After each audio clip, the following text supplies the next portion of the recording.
이번에는 전문가 연결해서 저희가 관련한 질문들 좀 여쭤보도록 하겠습니다. 이윤수 전 포항공대 환경공학과 특임 교수 연결해서 알아볼 텐데요. 교수님 나와 계십니까? 네, 안녕하십니까. 예, 네, 안녕하십니까. 자, 지금 8시 27분경에 전북 부안 남남서쪽 4km 지점에서 규모 4.8의 지진이 발생을 했습니다.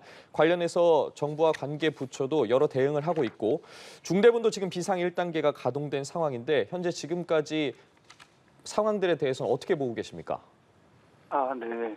이번에 일어난 지진은요, 백악기 분지의 그 경계 단층들이 있어요. 거기서 일어난 것이고, 예. 우리나라의 지진 일어나는 게 두 가지로 대분할 수 있습니다. 하나는 백악기 구조, 백악기에 일어난 그런 단층, 그런 데서 나는 거하고, 하나는 이제 동해 관련돼서 신생대 마이오스에 난 그 둘로 분류할 수 있어요.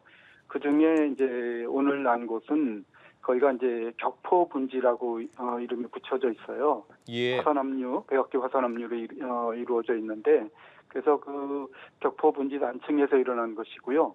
그것이 조금 더 크게 보면 우리나라의 옥천대라고 있습니다. 습곡대라고 있는데 거기는 이제 경기 육계하고 영남 육계하고 사이에 이제 퇴적물들이에요.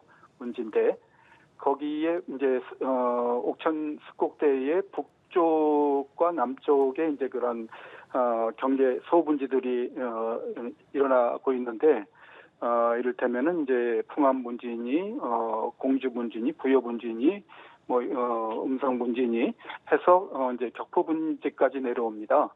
그래서 옥천대의 북쪽 경계부를 따라서 이제 일어난 지진이라고 볼 수 있고요.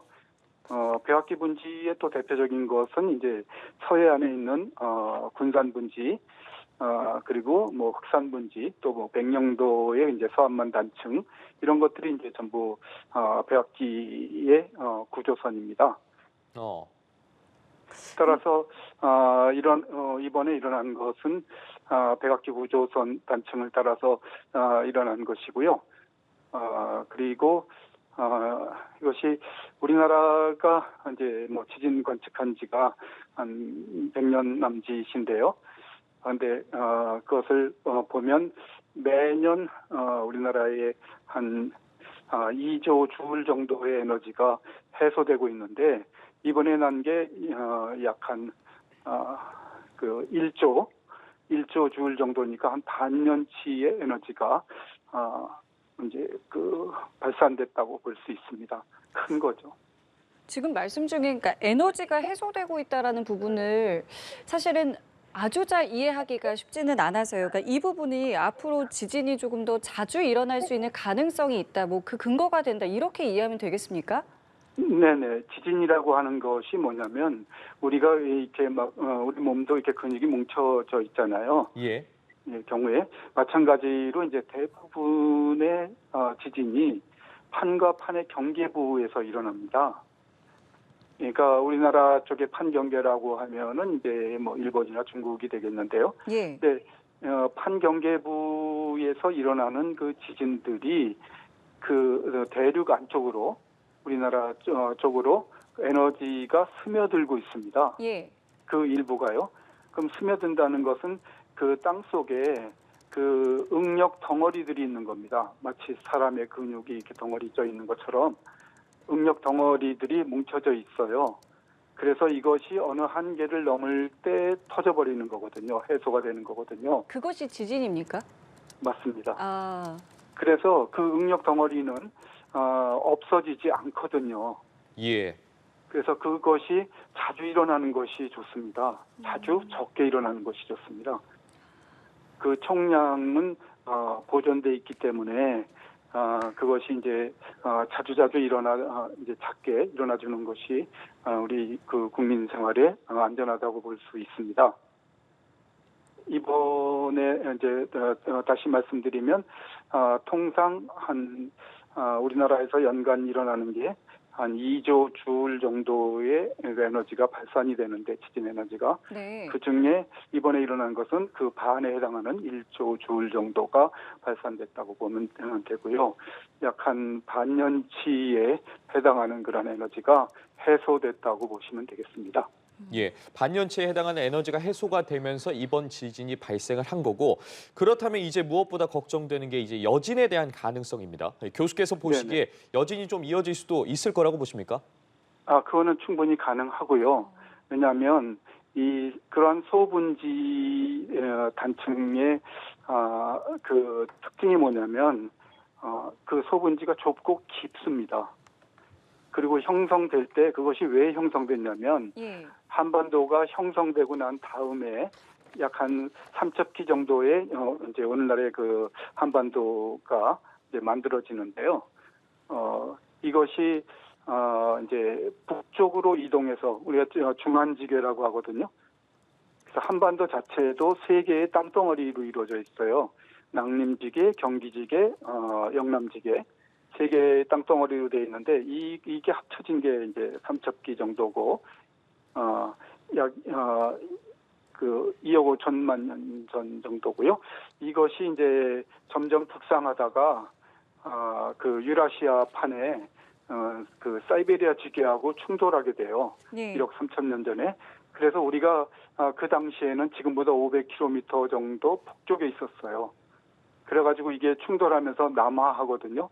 예. 남하하면서 내부의 약한 틈들이 이제 다시 제동했는데 그게 백악기 분지입니다. 그래서 그 소분지들이 우리나라에만 한 20개 정도 됩니다. 그래서 많은 그러한 소분지들이 발생하는데 그 특징은 초기에 화산 활동을 수반한다는 겁니다. 땅이 이제 갈라지면서 화산 활동이 수반되고 화산 활동이 수반되면서 이제 안에 비어 있잖아요. 그러니까 그것이 함몰되면서 그 위로 이제 퇴적감들이 덮여져 있는데 지금도 그런 지질학자들이 그런 것을 자세히 조사를 해놨고요. 그래서 이번 지진은 그런 백악기 분지 단층 좀 더 크게 보면 옥천 그 습곡대의 북부 경계 단층에 해당한다고 보시면 되겠습니다. 예. 그럼 지금 말씀을 들어보면은 여진 가능성도 어느 정도는 있다라는 말씀이신데, 네네. 이번에 발생한 지진이 규모 4.8의 지진이었습니다. 그렇다면 네네. 이 여진이라는 것이 이거보다 더 클 수도 있는 것입니까? 아니면 이거보다는 작게 나타나는 것입니까? 그거보다 크면 이제 본진이라고 하죠. 그게 본진이 돼버리는 거고요. 예. 이번 게 전진이 돼버리는 거죠. 그러니까 가장 큰 것을 본진이라고 하거든요. 그러니까 뭐냐면 아까 우리 땅 속에는 응력이 이렇게 덩어리져서 뭉쳐져 있다고 말씀드렸잖아요. 여기저기 뭉쳐져 있는데 어느 하나가 이제 해소가 되면 그 옆으로 미쳐지게 됩니다. 그 영향이. 예. 그래서 그 옆에 뭉쳐져 있던 것들이 다시 이제 터지고 이제 그런 게 결국은 여진인데요. 근데 그 중에 더 큰 덩어리가 이제 있었다면 그것은 이제 이전에 일어났던 것보다 더 크게 일어날 수도 있습니다. 아, 그래서 그렇게 되면 그게 이제 본진이 되는 거고 오늘 일어나는 게 이제 전진이 되는 거죠. 큰 본진이 일어나기 전에 일어났던. 그래서 과연 이것이 더 큰 지진이 일어날 것인가에 대해서는 우리가 좀 더 한 일주일 정도 좀 기다려 봐야 알 수 있을 것 같습니다. 일단은 오늘 발생했지만 앞으로 한 일주일 정도는 조금 더 지켜봐서 이것이 네네. 본진인지 아니면 이보다 더 큰 본진이 올 수도 있는지 이 부분을 조금 더 계속해서 좀 살펴봐야 된다는 말씀이시죠? 네네. 여지는 있을 겁니다. 아. 그런 큰 게 일어나면 주변에 이제 작은 그 응력 덩어리들이 이제 그 터져버리게 되거든요. 보통 더 견디다 못해서 터져버리는 거거든요.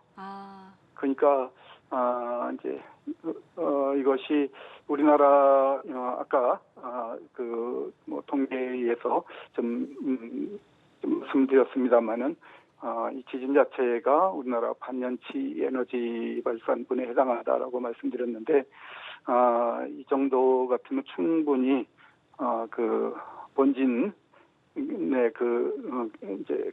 충분히 크기 때문에 더 큰 것이 과연 있을 것인가? 더 큰 게 있다면 이제 1년치가 넘어버리는 거죠. 예.